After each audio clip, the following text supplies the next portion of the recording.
Hello YouTube. So we're back with everything. I'm still playing as the Grey Wolf. Honestly, I kind of forgotten the controls, so we're gonna have to figure those out again.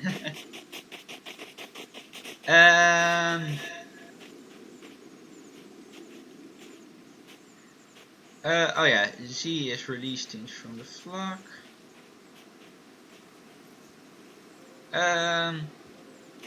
I'll just figure it out as I go along.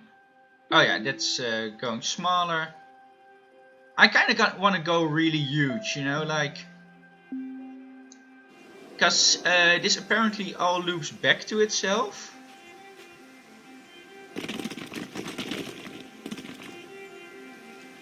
And I kind of want to go really huge this time.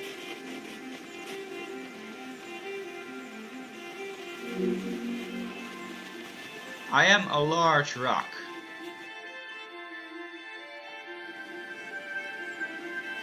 Well, I had kind of noticed.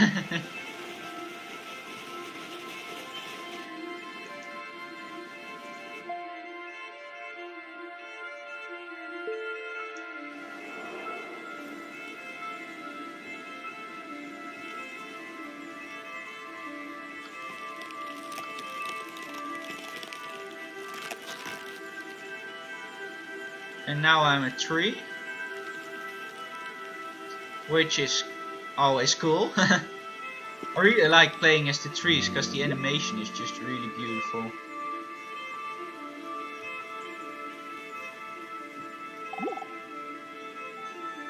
I'm gonna make it to the end before you. Okay. Watch me.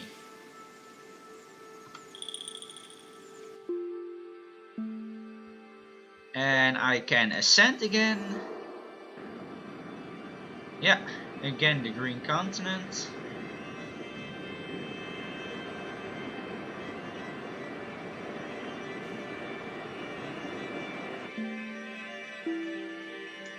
Oh, I can be another continent.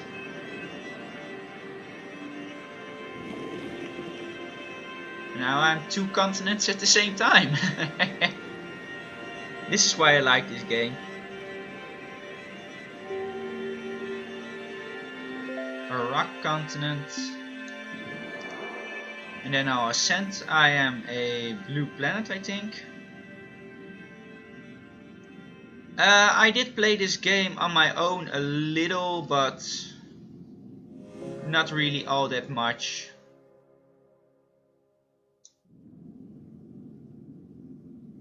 I had a separate game opened and I played as a few animals.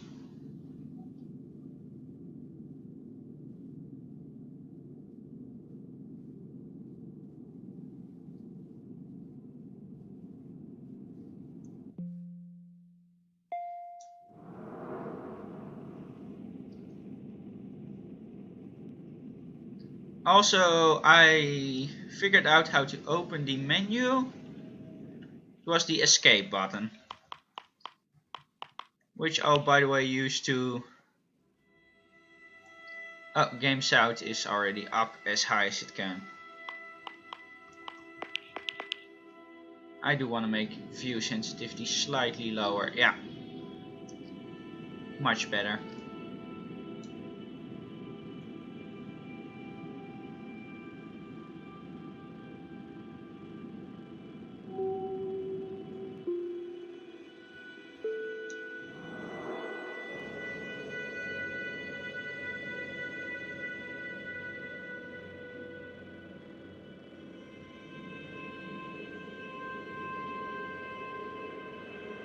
So yeah, while I'm busy being a planetary system, yeah,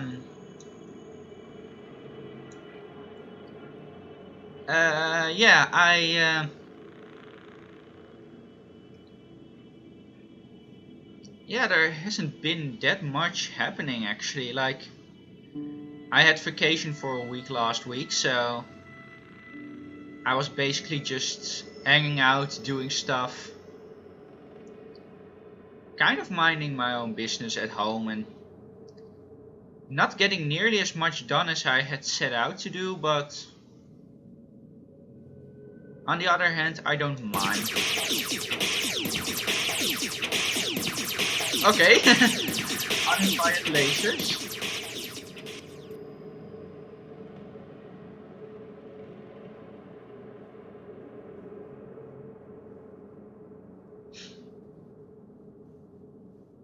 Oh, view sensitivity is still really weird, especially when you're just flying about as a star.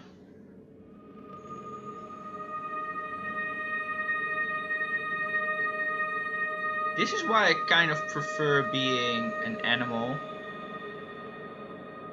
on the ground.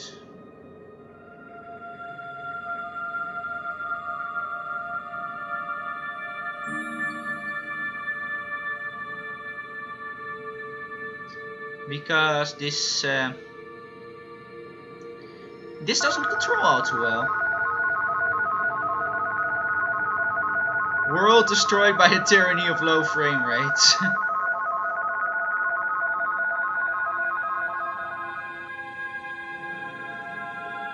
Yeah, I have a low frame rate because I'm playing this on a laptop. Too bad, game.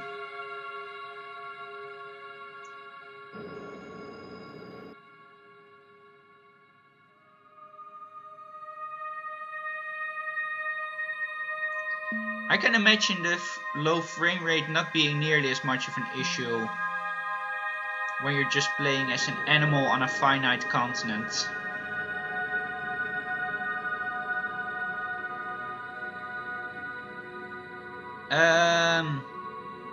Yeah, what am I now? Probably a star system or something. Maybe a small galaxy.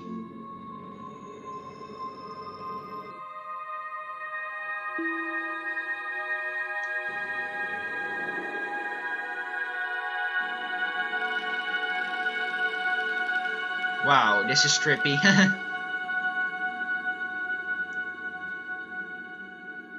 This is the kind of stuff I would imagine you could see if you took some psychedelics, which is what I kind of suspect the makers of this game having taken before they opened this, before they made this, you know? Like, some of it is kind of, how shall we put it?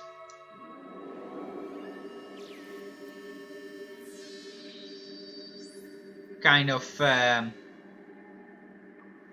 psychedelic, yeah.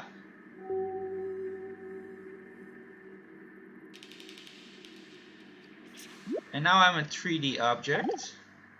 A word that people's...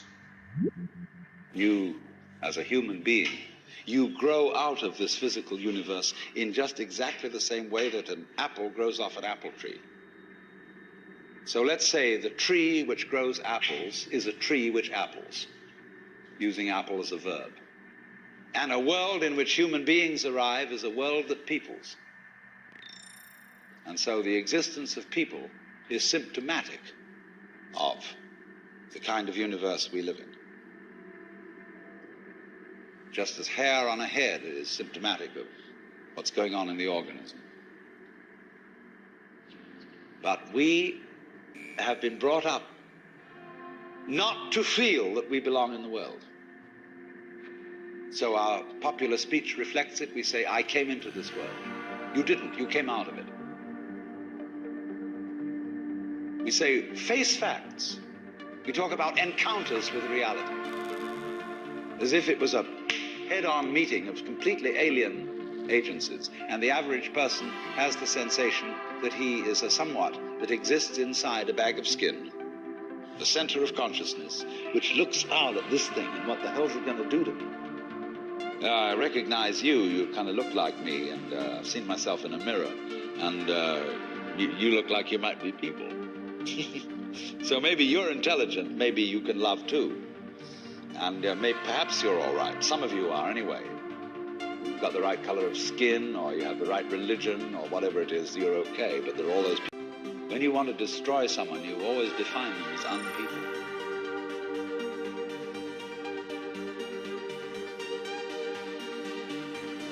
The second seminar. Part of it I think is interesting to say that humans are kind of a symptom of the world. Like, this world is nonetheless supposed to have people in it. And I say that's, well, it depends a little bit on your view of humans, whether or not it's true, but I think it's a fair point.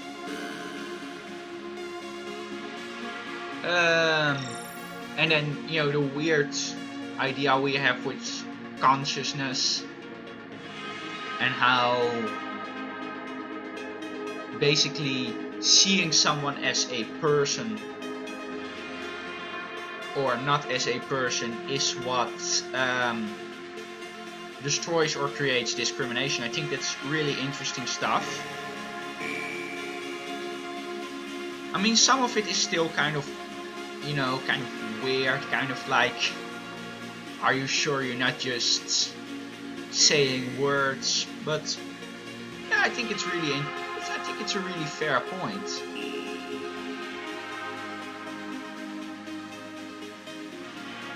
I think it's really funny that he does it like that. He has this interesting point, really, like,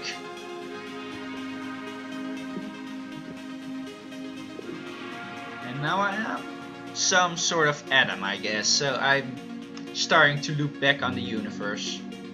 Sodium. Not quite sure if that's what a sodium atom looks like, but whatever.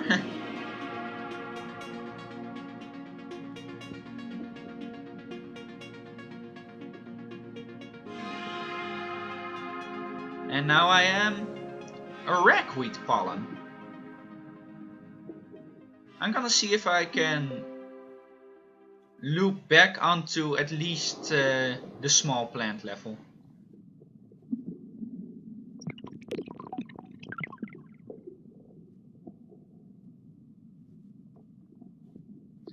And now I am a group of some other thing. Just random plant matter, and when I ascend I'll probably be the entire ragweed, right? No, I am an ant.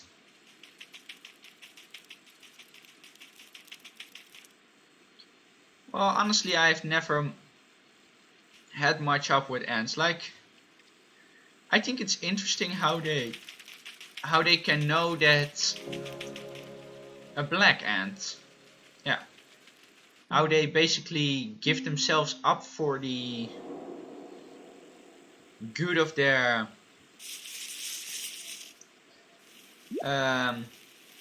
whole species. But yeah, I'm not quite sure how much I like them as a whole, but that's me. Okay. We have this hostility to the external world because of the superstition, the myth, the absolutely unfounded theory that you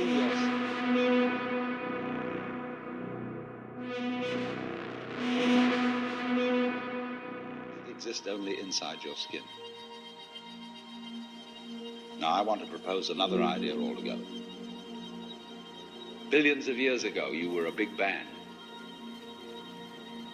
Now you're a complicated human being. But so we define ourselves as being only that. If you think that you are only inside your skin, you define yourself as one very complicated little curlicue, way out on the edge of that explosion, way out in space and way out in time. And then we cut ourselves off and don't feel that we're still the Big Bang. But you are. Depends how you define yourself.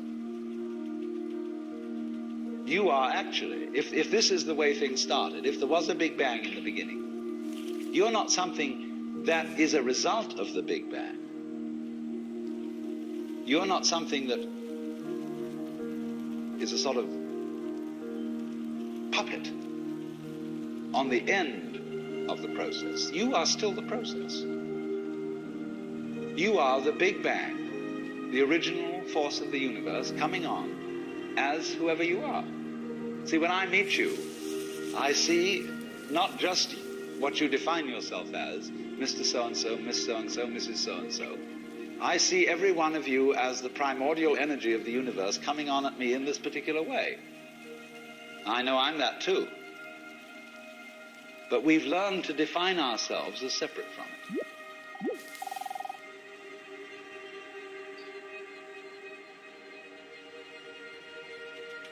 Well, this is actually really interesting, because it's also, in a sense, true. We are, chemically speaking, we're still part of the Big Bang. Not as everything in the universe came into being back then, and it kind of just reorganized itself to make humans at some point, for whatever reason. And we are still very much part of the world, like. But I would argue that there is a certain clear definition, like maybe not even down to the atomical level, but at least to the molecular level, or at least to the cell level. You see, you kind of know where the human begins, biologically speaking, and where the human ends. And I would say that's enough to argue that we are somewhat separate, but yeah, we are an entity within that whole group of the universe. We are not so much separate from the universe as we are, I would say, a subcategory within the category universe, but that's of course complicated, and we're probably gonna learn more about it in the next episode, so see you later.